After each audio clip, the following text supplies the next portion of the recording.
celebrating Independence Day, ano ba yung ating concept of bansa? Ano nga ba ang konsepto ng Independence Day We are para always sa Pilipino? taught in school yung Western concept ng bansa, no? Republika, constitution, very formal, no? It's a working government na tayong lahat ay citizens, no? So meron tayong mga karapatan under the Constitution. But during the time of the Katipunan, ang ating konsepto ng bansa, no, ay yung tayong lahat ay magkakapatid. No? Si Andres Bonifacio, in-emphasize niyan, kumuha siya ng konsepto nung panahon ng ating mga ninuno bago dumating yung Espanyol, which is the kapatiran. Alam mo, nung panahon ng ating mga ninuno, wala pa namang bansang Pilipinas eh. Kaya nga, di ba, 100 years pa lang tayo, sinasabi natin. No? We're a very young nation. No? Noon, meron tayong mga bayan. Yung barangay, hindi yan political unit. Barangay is a clan. No? And the Datu is the head of the clan. Now, if you want a stronger political unit, dyan magkakaroon ng sanduguan ang mga Datu. Ibig sabihin, gusto nilang magtatag ng bayan, magkaroon ng mas malakas na bayan, at tingnan mo, ang basis ay sanduguan. Sandugo, isang dugo o one blood. Brotherhood yon, kapatiran. Itong kamalayan ng kapatiran, kahit dumating yung Katolisismo, yung mga Espanyol, dinala ito ng mga tao sa kabundukan, no? At ang nangyari, nung panahon ni Bonifacio, nakuha niya ito. So, kaya nga sinabi niya, kapatiran to, no? Tayo lahat ay anak ng bayan at meron tayong inang bayan. Now, ano yung bansa sa kanya? Makikita natin sa isang dokumento na nandito, no? Na nung 1890s ay ipinrint ng mga katipunero. Ang sabi, no? Sa may nasang makisanib sa katipunang ito. So, this is the document of the Kapilya. Ano ang sinasabi, no? Sa bandang ibaba, no? Ang kabagayang pinag-uusig ng katipunang ito ay lubos na dakila at mahalaga. Papag-isahin ang loob at kaisipan ng lahat ng Tagalog sa pamamagitan ng isang mahigpit na panunumpa upang sa pagkakaisang ito ay magkalakas na iwasak ang masinsing tabing na nakabubulag sa kaisipan at matuklasan ng tunay na landas ng katwiran at kaliwanagan. Kung malalim So, sana, malalim, marami pang pero sige, mga kabataan na naiintindihan yung sinabi mo. Very simply, ito lang yung sinasabing konsepto natin ng bansa, no? Na tayo ay magkaisa, no? Magkaisa, at hindi lang ito, kaya nga masasabi natin yung katipunan, hindi ito samahan ng mga bobong masa na sugod lang ng sugod para maging bayolente at lumaban lang sa Espanyol. Lailiban sa paglaban sa Espanyol, ang kanilang project ay ang pagbubuo ng bansa batay sa katwiran at kaliwanagan. Yung nakabubulag sa ating mga mata ay matanggal upang magkaroon ng katwiran at kaliwanagan. At paano ito ma-achieve kung magkakaisa ang lahat ng Tagalog? Nakatanong yung mga Cebuano, naku, hindi yata kami kasama dyan. Oh, anong gagawin namin, no? Bansa ba kami, kasama kami sa bansa? Tignan po natin, meron pong footnote ang Tagalog na salita dito. At sa footnote, nag-footnote pa lang Emilio Sintong Lolo natin, ano? At sinabing, sa salitang Tagalog, katuturay ang lahat ng tumubo sa sangkapuluang ito sa Makatwid, Bisaya man, Iloco man, Kapampangan man, etc. ay Tagalog din. So, semantics, Filipino. Yeah. In a way, we are divided because we are archipelagic yung ating bansa, tapos maraming wika, napakaraming wika. Pero alam mo, at nakita natin yun sa speech ni President ako, napakagaling talaga niya sa wika, no? At saka natuwa ako sa speech niya dahil ito yung sinabi niya sa wikang, it's almost in the Filipino language. Right, I was going to ask you that because it was in Filipino language mainly. Kasi ito yung pagminsan nakakatuwa sa ating mga politicians, sometimes we have to talk to the people eh. And of course kung mga executives at business mga businessmen ang kinakausap natin, okay lang sa English kasi English is yan ang ng business eh. Pero kung gusto nating isama ang bayan sa ating talastasan, sa businessman, sa balita at sa ano pang pinag-uusapan natin sa edukasyon, kailangan malakas ang wikang Filipino.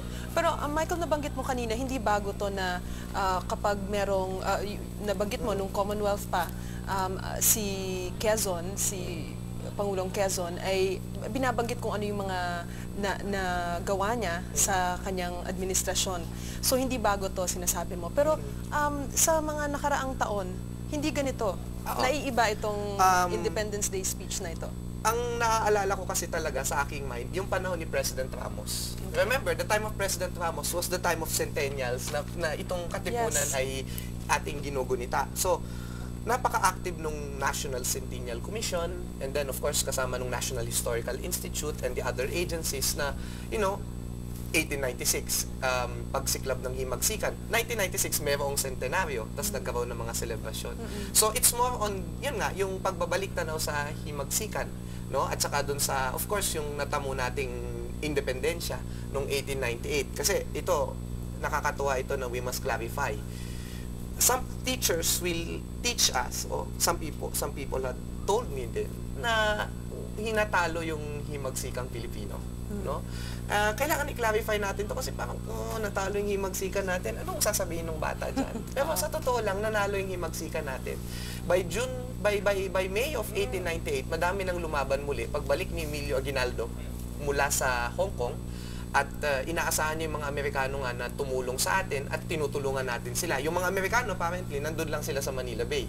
No? Pinalibog lang nila yung bako pero wala silang ground troops. And so, yung mga anak ng bayan na ipanalo natin yung revolusyon sa mga laban sa mga Kastila. No? At doon nga, dahil nung marami nang nanalo doon sa mga labanang ito, si General Emilio Aguinaldo ay nagpasya na kailangan magkaroon na ng pagbubuo ng ating estado sa pamamagitan ng Proclamation of Philippine Independence. Sa ipapakita ko sa inyo ngayon. Okay. No? Ito yung unang pahina ng Acta de la Proclamación de Independencia del Pueblo Filipino na sinulat ng kanyang kaibigan na si Ambrosio Rianzares Bautista. This is the basis of the document that this is the basis of the celebration na ginagawa natin ngayon, no? Kasi 'di ba, alam naman natin at 4:02 PM of June 12, 1898, no? Anong oras na ba? Malapit nang mag 4:02. Okay. So, ayon mismo kay Emilio Aguinaldo, di ba? Ipinoclaim ang Philippine Independence, no? At sa saliw ng isang himig, yung ginawa ni Julian Felipe, yung Marcha Filipina Magdalon, naging national anthem natin, no? At yung bandila, no? Ipinakita yung bandila ng Pilipinas. Nung unang panahon, wala lang akong dala dito. Yung unang panahon ng araw pa ng bandila natin ay mayroong mukha. No? Mayroong mukha yan na sumisimbolo dun sa, tapos may 8 race yan na sumisimbolo sa unang 8 lalawigan na lumaban sa nung himagsikang Pilipino. Nakangiti naman ang mukha. Nakangiti ang mukha, no? So, parang sinisimbolize daw nito sa mga speeches yung pag-angat ng Pilipinas pagdating ng panahon bilang isang bansa, no? Na inuugat din naman ng ibang historians dun sa, ito yung araw is simbolo natin para sa God ito sa Bathala nung una pang panahon. So parang yung Bathala nandyan yan sa bandila natin, no? Yung isang pwedeng sabihin dyan. But anyway, meron tayong ganung celebration nung panahon na yon, no? At yun yung lagi nating binabalikan. Pero meron lang konting problema dito sa proclamation na ito. Ano yung problema? Kasi ang konting problema dito, mukhang sinabi natin na under the noble guidance of the great American nation, no? Right, okay. No? Inaano natin, parang yung nagtitiwala tayo sa Amerika na papatnubayan tayo. All right. Okay. Well, you'll have to hold that Yes. thought, Michael. We'll be back with you in a minute. In the meantime, we go back to the events as they unfold at the Quirino Grandstand. The military parade is now ongoing. Just to tell you a bit about this military parade, it's it's part of the People's Parade. It's a second part. It's called Bantay ng Kalayaan. It's a military parade by the AFP, the PNP, and the Philippine Coast Guard, exemplifying the strong and continuing loyalty and allegiance of our vanguards of freedom to the Republic. Let's listen in. By the President. Michael is still joining us. He's Vice President of the National Historical... The Philippine Historical Association. That's the new name. No, Give us the introduction. But the Philippine Historical Association is one of the arms. No? Kami, private group kami. No? We're a professional and honor society of historians and history teachers. We are identified. We are helping the National Historical Institute, which is now the National Historical Commission of the Philippines. President Arroyo signed the law last month. No? At nandun pa yung isang board member din namin, one of the oldest. No? In her 80s na siya, si Dean Gloria Santos, still very active, no? Who kilala niya siya ni President Arroyo. All right, but the Philippine Historical Association has not changed its name, No, even it's with not the new changed law. its name. Okay. And President Arroyo is actually an honorary president. No, we offer the honorary membership, the honorary presidency to each president of the Philippines. No, I think it was Cory Aquino who turned it down, but more or less all the other presidents from Magsaysay, especially during the time of Marcos, na medyo magaling sa history. I see. So when you really think about it, you're the president who's really working. for the Philippine Historical No, Association? Because honorary lang siya eh. So okay. she doesn't meddle That's with right. us, no. So kami yung president talaga ng PHA ang I which see, is I see. Dr. Evelyn Song of the University of Santo Tomas. do you get affected your tenure with the Philippine Historical Association? No. Okay. We have our own elections and we have our own terms. All right. Okay, so far we've discussed, you were talking about something a little earlier on, going back to some symbols, traditions that have been done in the past and how you're really pleased that this time around we're seeing these symbols again, and even the military parade you were saying. Yeah, kasi ang tulad ng sinabi ko kanina, yung tao nag-celebrate ng birthday, yung bansa natin dapat mag-celebrate din ng birthday, no?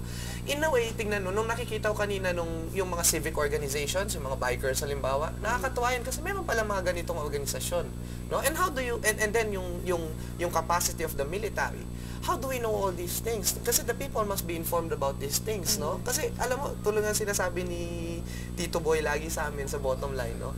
Na kapag ka gusto mong i-publicize ang isang bagay, kailangan kahit papaano may konting pasiklab. Yung press releases will not do much, no?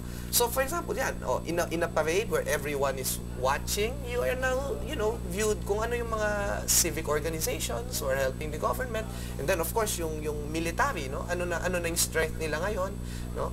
Tulad dun sa yung mga disaster preparedness. May no? rubber boats